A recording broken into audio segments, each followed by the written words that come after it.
tanah Mesir, hidup satu nama yang ditakuti semua orang. Fir'aun, manusia yang mengaku sebagai Tuhan. Setiap hari, rakyat hidup dalam ketakutan. Siapapun yang menentangnya, mati. Tapi di balik tembok istana itu, Allah sedang menyiapkan seseorang. Seorang bayi yang kelak akan mengguncang singgasana penguasa paling sombong di muka bumi. Malam itu, seorang ibu menatap bayinya dengan mata berkaca. Ia tahu prajurit Firaun sedang memburu setiap anak laki-laki yang lahir dari kaum Bani Israel. Tak ada pilihan selain menyerahkan anaknya pada takdir. Dengan tangan gemetar, ia letakkan bayinya di sebuah keranjang dan mengalirkan ke sungai Nil yang tenang. Sambil berbisik lirih, "Ya Allah, lindungilah anakku."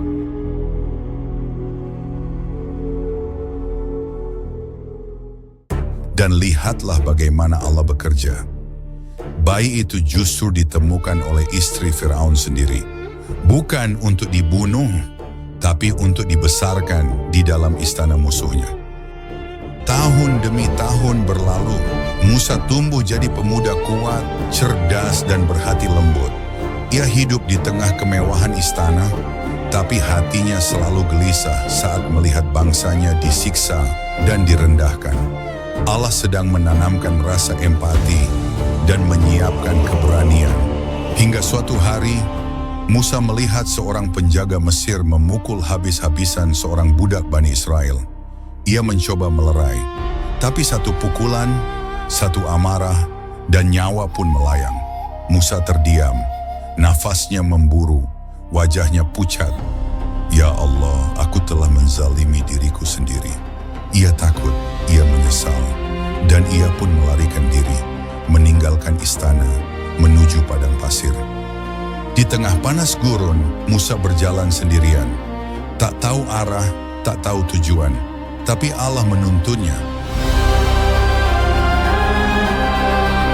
Kadang Allah menyuruh kita menjauh bukan karena kita kalah, tapi karena Dia ingin kita belajar tentang sabar, tentang ikhlas, tentang percaya.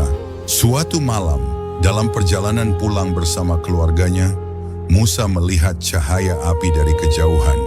Ia mendekat, dan di sanalah, untuk pertama kalinya, Musa mendengar suara langsung dari Allah. Wahai Musa, pergilah kepada Fir'aun. Sungguh dia telah melampaui batas. Musa gemetar. Ya Rabb, bagaimana mungkin aku, orang yang dulu berdosa, menghadapi penguasa sekejam itu? Tapi Allah meneguhkannya, jangan takut, aku bersamamu. Dan tibalah hari itu, Musa berdiri di depan Firaun, di tengah singgasana yang megah. Firaun menatap tajam, suaranya menggema. Siapa Tuhanmu, wahai Musa? Dengan tenang, Musa menjawab, Tuhanku adalah yang menciptakan segala sesuatu, yang memberi hidup dan mengambilnya kembali. Firaun tertawa merendahkan. Ia panggil para penyihir terbaiknya. Tali-tali dan tongkat mereka berubah jadi ular kecil.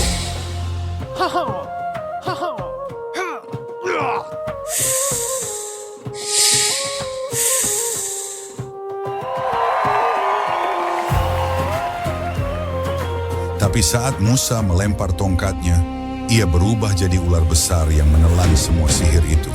Sunyi. Semua mata terpaku. Bahkan para penyihir bersujud berkata, kami beriman kepada Tuhan Musa dan Harun. Dan disitulah kekuasaan Firaun mulai letak. Tapi Firaun tak menyerah. Ia kumpulkan pasukan, mengejar Musa dan pengikutnya hingga ke tepi laut. Di depan, laut yang luas.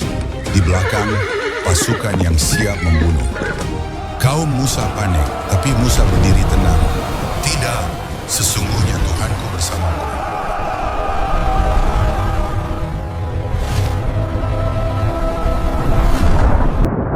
Dan laut pun terbelah. Air berdiri tegak seperti dua dinding raksasa. Jalan terbuka di tengah laut. Musa dan kaumnya melangkah melewati jalan itu. Ketika Fir'aun dan tentaranya menyusul, air kembali menutup. Suara ombak menelan kesombongan yang selama ini berdiri tinggi.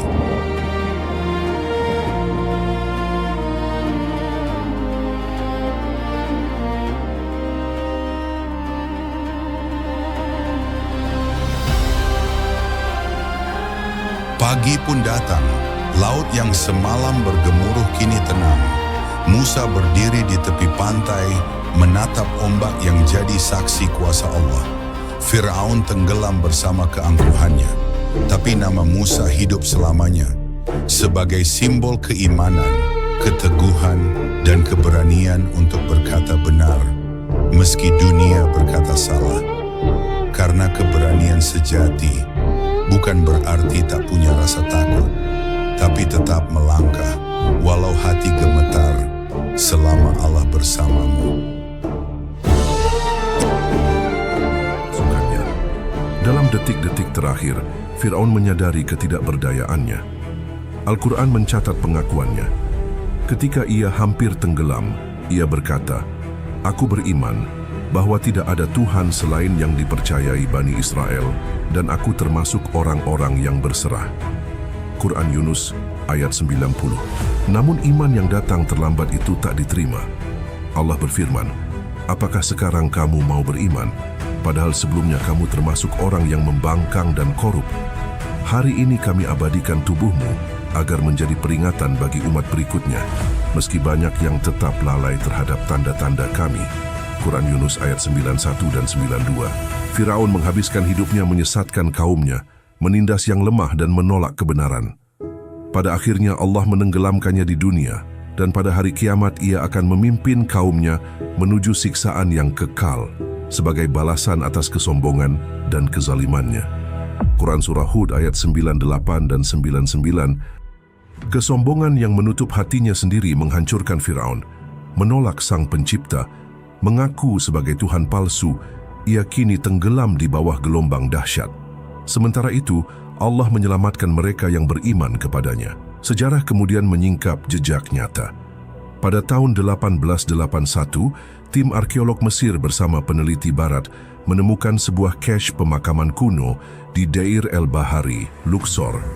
Di sana tersimpan puluhan jasad Raja Mesir kuno, termasuk Ramses II.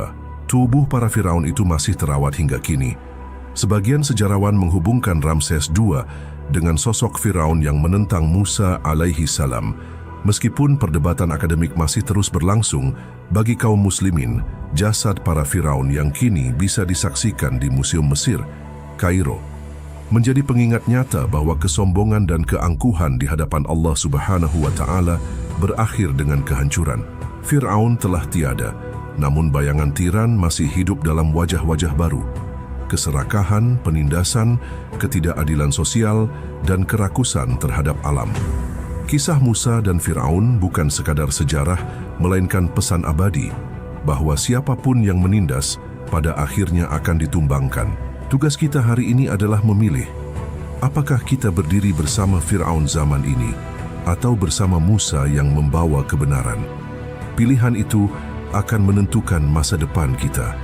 Namun, di balik segala penderitaan, ada harapan. Seperti Bani Israel yang akhirnya dibebaskan dari penindasan Fir'aun, kita juga memiliki potensi untuk berubah. Perlawanan terhadap ketidakadilan, meski penuh tantangan, adalah langkah menuju perubahan. Kita harus belajar dari sejarah agar tidak terjebak dalam kesalahan yang sama. Kemenangan sejati bukan milik mereka yang berkuasa dengan zalim, melainkan milik orang-orang yang beriman dan sabar. Semoga kita tidak tergelincir dalam kesombongan dan senantiasa berada dalam lindungan Allah yang Maha Perkasa.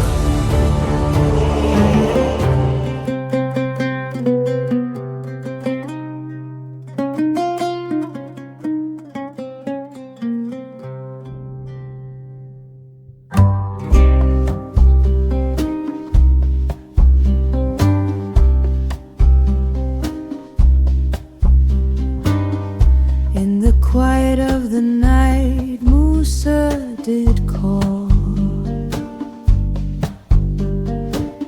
A holy light descended, embracing all. the staff he held more than just wood, a sign of his power, eternal and good. The sea splits wide beneath the crimson sky. Winds bear witness as whispers amplify steps of the prophet. Blessed and true, parting the waves to mercy's hue. The stars above sang a silent refrain of trials endured and the freedom gained. The desert echoed with a sacred vow, the promise of faith, here and now. Through fire and water, through storm and strife, a journey of spirit, a gift of life. The world stood still as the waters obeyed, a path of hope divinely made. The sea splits wide beneath the crimson sky. Winds bear witness as whispers amplify steps of the prophet. Blessed and true, parting the waves to mercy's hue. In the quiet of the night, the story's clear. Faith will guide when the heart draws near. A staff, a light, a path